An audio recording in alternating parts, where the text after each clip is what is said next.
বিসমিল্লাহির রহমানির রহিম।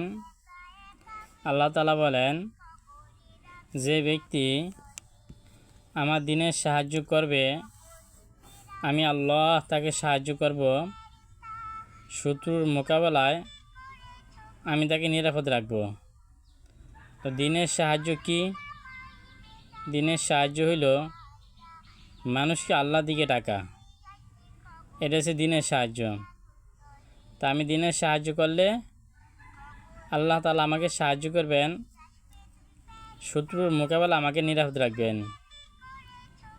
শত্রু বলতে মানুষ শত্রু, শয়তান শত্রু, উভয় শত্রুর হাত থেকে আল্লাহ তাআলা আমাদেরকে হেফাজত করবেন। মানুষ মৃত্যুর সময় শয়তানে 60,000 নেক্সট ধোঁকা দিতে আসবে।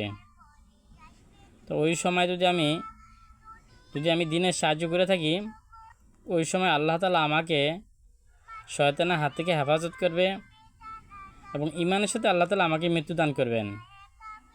আর আমি যদি দ্বীনের সাহায্য না করি, তাহলে কি আল্লাহ আমাকে সাহায্য করবে নাকি?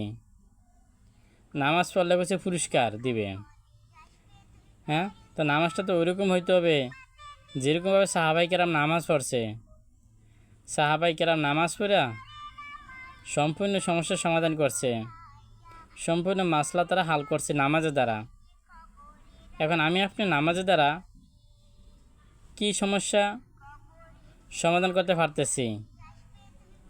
হ্যাঁ, এই জন্য ইনশাআল্লাহ আমরা সুন্দরভাবে নামাজ পড়ার জন্য চেষ্টা করব আর দ্বীনের সাহায্য করব, তাহলে আল্লাহ তাআলা আমাদের কামিয়াবি দান করবেন।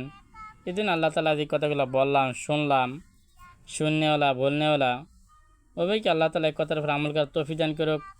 আমিন। ওয়া আখিরু দাওয়ানা আলহামদুলিল্লাহি রাব্বিল আলামিন।